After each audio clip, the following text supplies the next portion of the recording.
December 13, 2025 ఉదయం కేరళలో మామూలుగానే మొదలైంది.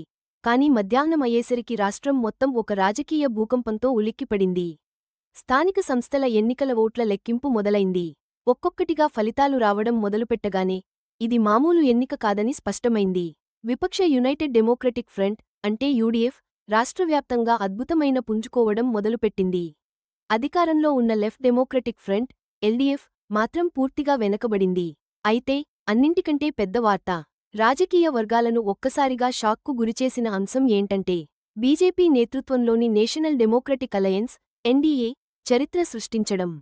ఎల్డీఎఫ్ చేతిలో ఉన్న కేరళ రాజధాని తిరువనంతపురం కార్పొరేషన్ను వాళ్లు చేజిక్కించుకున్నారు. ఇది కేవలం గెలుపు మాత్రమే కాదు, ఒక స్పష్టమైన సందేశం.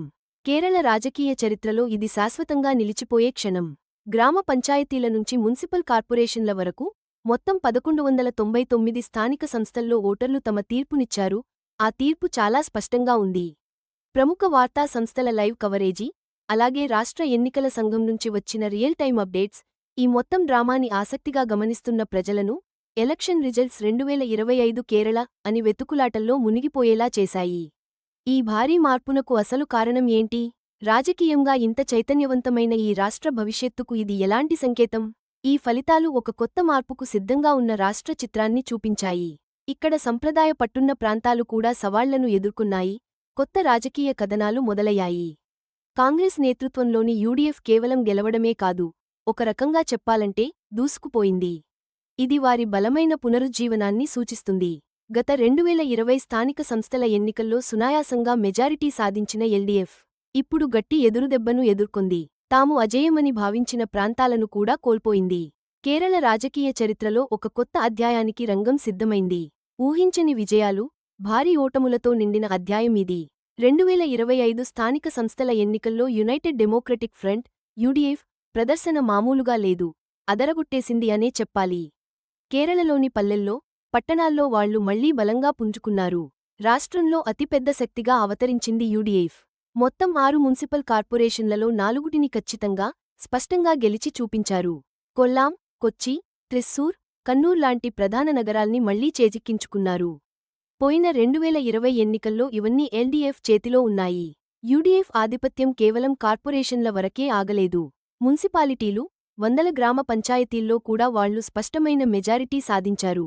వివరంగా చూస్తే ఉద్కి దాదాపు 37.9% ఓట్ల శాతం వచ్చింది.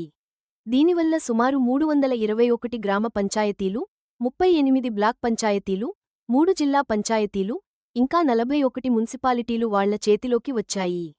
2020లో చూస్తే ఎల్డీఎఫ్ ఈ స్థానిక సంస్థల్లో చాలా ముందుంది. కానీ ఇప్పుడు పరిస్థితి పూర్తిగా రివర్స్ అయింది. యూడీఎఫ్ వ్యూహాత్మక విజయాలు ముఖ్యంగా ఎర్నాకులం, అలప్పుజ, మలప్పురం, కొట్టాయం, ఇంకా పాలక్కాడ్లోని కొన్ని ప్రాంతాల్లో స్పష్టంగా కనిపించాయి.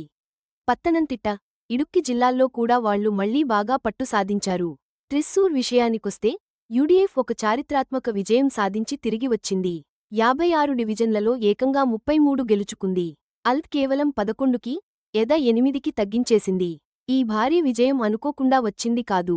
స్థానిక సమస్యల మీద దృష్టి పెట్టి ఓటర్లను సమర్థవంతంగా కదిలించడం వల్లనే ఈ విజయం సాధ్యమైంది.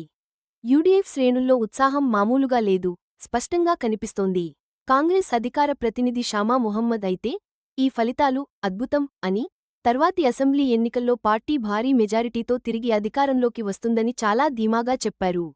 మొత్తంగా యూడీఎఫ్ సాధించిన ఈ విజయం ఓటర్ల మనసు మారింది అని స్పష్టంగా చూపిస్తోంది.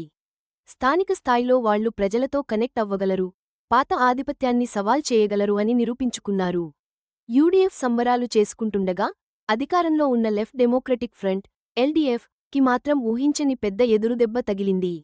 2020 స్థానిక సంస్థల ఎన్నికల్లో చాలా పంచాయతీలు, మున్సిపాలిటీలు, అలాగే 6 కార్పొరేషన్లలో 5టిని గెలిచి మంచి పట్టు సాధించిన ఎల్డీఎఫ్ ఇప్పుడు బాగా వెనుకబడింది.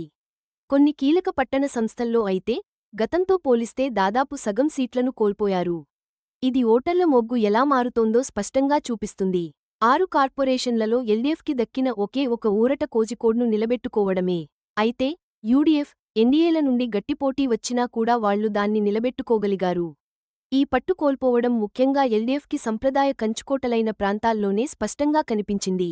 దీంతో పార్టీ నాయకులు దీని పరిణామాలపై తీవ్రంగా మల్లగుల్లాలు పడుతున్నారు. ఎల్డీఎఫ్లో కీలక భాగమైన కేసీ ఎం చైర్మన్ జోస్ కే మణి అయితే తమ పార్టీకి చాలా కాలంగా కంచుకోటగా ఉన్న పాల మున్సిపాలిటీ వంటి ప్రాంతాల్లో ఓటమిని బహిరంగంగా అంగీకరించేశారు. ఈ ఓటములపై సమగ్ర విశ్లేషణ చేస్తామని, ఎక్కడ లోపం జరిగిందో గుర్తించాలని హామీ ఇచ్చారు. అయితే ఎల్డీఎఫ్ తమ పట్టు కోల్పోయి మల్లగుల్లాలు పడుతుంటే బీజేపీ నేతృత్వంలోని నేషనల్ డెమోక్రటిక్ అలయన్స్ ఎన్డీఏ మాత్రం చరిత్ర సృష్టించింది. వాళ్లకి దక్కిన అతిపెద్ద విజయం రాష్ట్ర రాజధాని తిరువనంతపురం కార్పొరేషన్లో సాధించిన అపూర్వ గెలుపు.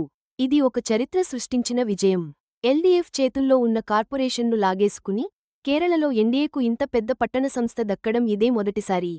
రాజధానిలో గెలవడమే కాకుండా ఎన్డీఏ పాలక్కాడ్ మున్సిపాలిటీని నిలబెట్టుకుంది. త్రిపునితురా మున్సిపాలిటీలో కూడా విజయం సాధించింది. ముఖ్యంగా తిరువనంతపురం నగరంలోని నెమో, మేలంకోట్, మనకాడ్, శ్రీకంఠేశ్వరం వంటి ప్రాంతాల్లోని చాలా పట్టణ వార్డుల్లో చెప్పుకోదగ్గ లాభాలు సాధించింది. ఈ విజయాలు కేరళ రాజకీయాల్లో ఎన్డీఏకు పట్టు పెరుగుతోందని స్పష్టం చేస్తున్నాయి. యూడీఎఫ్, ఎల్డీఎఫ్ల సంప్రదాయ ఆధిపత్యాన్ని సవాలు చేస్తూ ముందుకు దూసుకెళ్తోంది. కార్పొరేషన్ల వారీగా వచ్చిన ఫలితాలను చూస్తే ఎన్నికల్లో ఎలాంటి మార్పులు వచ్చాయో బాగా అర్థమవుతుంది. యూడీఎఫ్ విషయానికి వస్తే కొల్లాం, కొచ్చి, త్రిశూర్, కన్నూర్ కార్పొరేషన్లలో అది ఘన విజయం సాధించింది. గతంలో ఎల్డీఎఫ్ చేతుల్లో ఉన్న ఈ కీలక నగరాలన్నింటినీ మళ్లీ యూడీఎఫ్ కైవసం చేసుకుంది. ముఖ్యంగా త్రిశూర్లో యూడీఎఫ్ తిరుగుబాటు అదిరిపోయింది. మొత్తం 56 డివిజన్లలో 33 గెలిచి ఎల్డీఎఫ్ను కేవలం 11కి, ఎన్డీఏను 8కి పరిమితం చేసింది. ఇది ప్రజల తీర్పులో కాంగ్రెస్ కూటమికి అనుకూలంగా ఎంత పెద్ద మార్పు వచ్చిందో స్పష్టం చేసింది. అయితే ఎల్డీఎఫ్ మాత్రం కోజికోడ్ కార్పొరేషన్ను నిలబెట్టుకుంది. 6 కార్పొరేషన్లలో వాళ్లకు దక్కిన ఏకైక విజయం ఇది. ఆ ప్రాంతంలో వారి మద్దతు కొంత తగ్గినా ఇప్పటికీ నిలదొక్కుంటున్నారని దీనివల్ల అర్థమవుతుంది.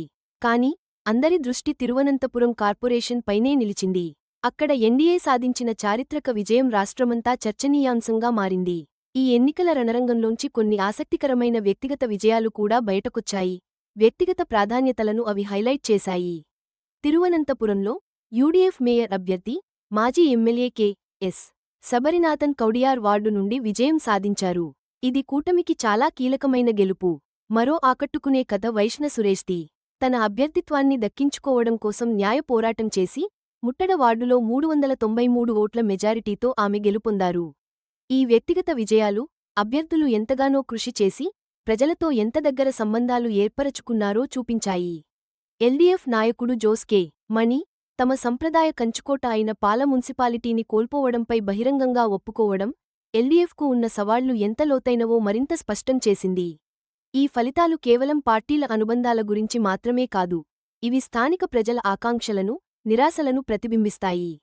వాళ్ల తక్షణ పరిపాలన, దైనందిన జీవిత భవిష్యత్తును ఇవి నిర్ణయిస్తాయి. సాధారణంగా పెద్దగా పట్టించుకోని స్థానిక రాజకీయాల సంక్లిష్ట నాటకం ఇప్పుడు కేంద్ర బిందువుగా మారింది. ఇది కేరళ ప్రజల నిజమైన నాడిని బయటపెట్టింది. 2025 కేరళ స్థానిక సంస్థల ఎన్నికల ఫలితాలు కేవలం లోకల్ గవర్నెన్స్లో మార్పుని మాత్రమే చూపించడం లేదు, అవి రాష్ట్ర రాజకీయాల్లో ఒక కీలకమైన మలుపు అని చెప్పొచ్చు. రాబోయే అసెంబ్లీ ఎన్నికలపై దీని ప్రభావం చాలా ఎక్కువగా ఉంటుందని రాజకీయ విశ్లేషకులు అంటున్నారు. యూడీఎఫ్ రాష్ట్రవ్యాప్తంగా దూసుకుపోవడం, తిరువనంతపురంలో ఎన్డీఏ చారిత్రాత్మక విజయం సాధించడం, ఇవన్నీ రాష్ట్ర రాజకీయ సమీకరణాలను పూర్తిగా మార్చేశాయనే చెప్పాలి. ఒకప్పుడు స్థానిక స్థాయిలో తిరుగులేని శక్తిగా ఉన్న ఎల్డీఎఫ్ ఇప్పుడు ఆత్మపరిశీలన చేసుకుని మళ్లీ తమని తాము బలోపేతం చేసుకోవాల్సిన పెద్ద బాధ్యతను ఎదుర్కొంటుంది.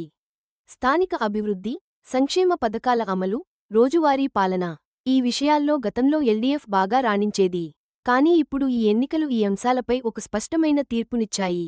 100 గ్రామ పంచాయతీలు, చాలా వరకు బ్లాక్ పంచాయతీల్లో యూడీఎఫ్కు ప్రజలు అధికారం కట్టబెట్టారు. దీనివల్ల స్థానిక అభివృద్ధి నిధులు, సంక్షేమ పథకాలపై నేరుగా ప్రభావం పడుతుంది. అధికార పగ్గాలు కాంగ్రెస్ నేతృత్వంలోని కూటమి చేతుల్లోకి మారాయి. డిసెంబర్ 9-11 తేదీల్లో జరిగిన 2 దశల పోలింగ్, ఆ తర్వాత ఓట్ల లెక్కింపు ప్రక్రియను కేరళ రాష్ట్ర ఎన్నికల సంఘం చాలా సమర్థవంతంగా నిర్వహించింది. ముఖ్యంగా వాళ్ల అధికారిక పోర్టల్ ద్వారా వార్డుల వారీగా ఫలితాలను లైవ్లో అందించడం చాలా ఉపయోగపడింది. పార్టీలు ఈ పూర్తి ఫలితాలను లోతుగా విశ్లేషిస్తున్న కొద్దీ ఒక విషయానికి మాత్రం స్పష్టంగా అర్థమవుతోంది: కేరళ రాజకీయ ముఖచిత్రం పూర్తిగా మారిపోతోంది. యూడీఎఫ్ మళ్లీ పుంజుకోవడం, ముఖ్యంగా పట్టణ, గ్రామీణ స్థానిక సంస్థల్లో అధికారాన్ని తిరిగి దక్కించుకోవడం వాళ్లకు మరింత బలాన్ని ఇచ్చింది. ఇది వచ్చే అసెంబ్లీ ఎన్నికల్లో వాళ్లను ఒక గట్టి పోటీదారుగా నిలబెట్టే అవకాశం ఉంది. ఇక రాజధాని నగరంలో ఎన్డీఏ ఒక బలమైన స్థావరాన్ని ఏర్పాటు చేసుకోవడం. ఇది ఒక సంకేతాత్మక విజయం. భవిష్యత్తులో వాళ్లు మరింత విస్తరించే అవకాశం ఉందని ఇది చూపిస్తోంది. ఈ ఎన్నికలు స్థానిక అధికార స్వరూపాన్ని మార్చడమే కాదు, కేరళ రాజకీయాల్లో మరింత పోటీని, ఊహించలేని పరిస్థితులను తీసుకొచ్చాయి. రాబోయే నెలల్లో రాజకీయ వ్యూహాలు తారాస్థాయికి చేరుకుంటాయి అనడంలో సందేహం లేదు. ప్రతి కూటమి తమ విజయాలను పదిలం చేసుకోవడానికి, నష్టాలను సరిదిద్దుకోవడానికి గట్టి ప్రయత్నాలు చేస్తాయి. వీటన్నింటి వెనుక ఉన్న అంతిమ లక్ష్యం మాత్రం రాష్ట్ర అసెంబ్లీని దక్కించుకోవడమే.